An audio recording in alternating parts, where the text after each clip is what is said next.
शाह के दफ्तर पर प्रोटेस्ट करूंगा। हम संसद का घेराव करेंगे, वहां बैठेंगे। संसद सत्र शुरू हो चुका है कि जब तक हम लोग को अपना हक नहीं मिलेगा मर जाएंगे मिट जाएंगे, लेकिन ऐसे घर नहीं जाएंगे। क्या कहना चाहेंगे सर? देखिए, अभी मैं ये नहीं कह सकता निश्चित रूप से कि अभी मैं अमित शाह के दफ्तर पर प्रोटेस्ट करूंगा, क्योंकि भाई हमारे जो जितने भी लड़के थे वो घायल हो चुके हैं। वो दूसरी बार क्या था कि हमने अभी फिलहाल करंट का ही बात है, ताजा में पुलिस उठा के ले गई, मार पड़ी। भाई अभी थके हैं लड़के, क्यों? मतलब मन से हारे जा रहे हैं धीरे धीरे, क्योंकि हमारी संख्या बल कम है। हम संसद का घेराव करेंगे, वहां बैठेंगे। संसद सत्र शुरू हो चुका है, कोई हमें सुनेगा। गिरफ्तारी से ना डरिए मेरे भाई, कितने को गिरफ्तार करके करेगा? हम लोग तो खुद ही गिरफ्तार होके गए थे, क्या हुआ? चले आए। सही बात है। तो अभी कहीं न कहीं सरकार भी जानती है कि अगर हम लड़कों के ऊपर धारा लगाएंगे, उनको गिरफ्तार करेंगे, तो हम कहीं के मुंह दिखाने लायक नहीं रहेंगे। बिल्कुल। सही बात ये। दूसरी बात ये है कि मोदी सरकार कहता है आत्मनिर्भर बनो, आत्मनिर्भर बनो। भाई तुम तो जगह जगह वोट मांगते हो। आत्मनिर्भर उसे कहते हैं मेरे भाई जो स्वयं पर निर्भर हो। ये हमारे साथी हैं। अच्छा, ये तेलंगाना स्टेट से हैं। अच्छा। ये 22 फरवरी के लाठीचार्ज की घटना है भाई साहब। मतलब कि परमिशन मिली थी हमें और दिया गया था, 4 घंटे का दिया गया था। हमने जितना हो सका कोशिश किया कि हमारी बातें सरकार तक पहुंचे। हमने 4 घंटे तक प्रदर्शन किए। हमको पता नहीं था कि भाई ऐसा कुछ हादसा होगा, क्योंकि हम दूसरे से सुनते थे कि स्टूडेंट के ऊपर कभी प्रशासन लाठीचार्ज नहीं करता और उनको ऐसा प्रताड़ित नहीं करता। लेकिन हम तो गलतफहमी में थे।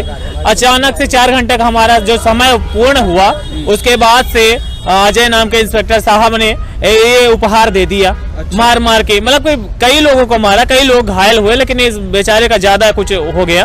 और एक उड़ीसा का लड़का है रुद्र करके, उसको भी मारे, उसका पाँव में फ्रैक्चर हो गया। तो ये यहाँ के प्रशासन की बात रही। और आपको हाल ही में 2 दिन की पहले की बातें बता रहा हूँ। आम आदमी पार्टी के सामने से हमें उठा ले गया। कौन से दफ्तर हमने आज 31 महीना पूरा होने चला है, हर दफ्तर हर पार्टी के पास हम गए, कोई हमारे सुनने को तैयार नहीं। दरवाजे खटखटाए, सभी के दरवाजे। उस दिन की तो घटना ही आपको बताऊं कि आम आदमी पार्टी के गेट के सामने से हमें उठा ले गया। एक बस नहीं, 2 बस। अच्छा। 2 बस भरे ठूठ उसके भेड़ बकरी की तरह, उसमें भी 30 आदमी छूट गए। तो भेड़ बकरी जब आदमी इंसान को जब जानवर समझ लेना इंसान, तो उसमें डिस्टेंस कहाँ रह जाता है सोशल डिस्टेंसिंग का। उनको तो भरना था। अब एक समझ लो कि आपकी ये जो चलती हैं बसें, उसमें ठूसा, उनकी एक पर्सनल बसें थी, दोनों में ठूसे। उसके बाद भी 30 बंदे बच गए। तो पग यात्रा करके वहां राजेंद्र नगर थाना में पहुंचे। हिम्मत दिखाए लड़के। ये जो हमारे 7 लड़के हैं, इनमें बड़ी हिम्मत है भाई। सबसे ज्यादा तो इसको कहूंगा मैं। सही बात है, सही बात। कि ये अभी तक इसका अभी घाव नहीं भरा, अभी भी पट्टी अभी वापस जाने के लिए तो नहीं आया ना भैया। अच्छा। मेरे हक के लिए मैं आ चुका हूँ। जो अभी बोला मेरा भाई, अब ये मेरे लिए नहीं आए, इनके लिए तो मैं नहीं आए, मेरे हक के लिए तो मैं आ चुका हूँ। जब तक मेरा हक नहीं मिलेगा, जब तक घर लौट के माँ बाप को क्या बोलूँ? घर वालों को पता है, घर वाले आ जाओ बोल के बोल रहे। मैं बोला जाना चाहिए, पर मेरी जीत है ना वो पूरी करके जाऊंगा, नहीं तो जब तक नहीं आऊंगा। वैसे तो अभी तक हमारे भाइयों ने भी लगाया यहाँ के। देखिए भाई, हमारे बीच में लड़का है, हमारे लिए लड़ रहा, हम सब के लीडर। मैं इसकी शक्ति हूँ, ये मेरी शक्ति है।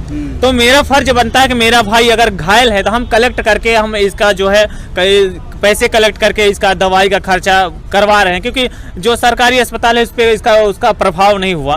तो उन्होंने प्लास्टर तो करवा दिया, लेकिन सेटिस्फाई नहीं था उस दवाई से। हमने पैसे कलेक्ट किए, जितने भी भाई थे उनसे हाथ जोड़े कि भाई आप लोग इसके लिए मदद करिए, भरपूर हो, जितना हो सकता है बेचारे करें। आज महीनों भर से हम लोग यहाँ रुके हैं। आप जानते हैं भाई साहब कि अगर ये गुरुद्वारा ना होता तो हम यहाँ दिल्ली में ना टिके होते भाई साहब। फिर हमारा यही सड़क माध्यम है, फुटपाथ पे भटकेंगे और कहाँ, और कोई तो घर नहीं। वापसी नहीं करूँगा, घर वापसी का कोई सवाल ही नहीं उठता। जब तक ये लड़का नहीं कह देगा कि हम घर जाएंगे, तो भाई हम कैसे जा सकते हैं भाई? आप ही बताइए। हम लोग का जो है सर, हम लोग का नारा तो आप सुने होंगे, वर्दी दो या अर्थी दो। तो सर हम लोग मन में जो है एक संकल्प करके आए हैं कि जब तक हम लोग को अपना हक नहीं मिलेगा मर जाएंगे मिट जाएंगे, लेकिन ऐसे घर नहीं जाएंगे।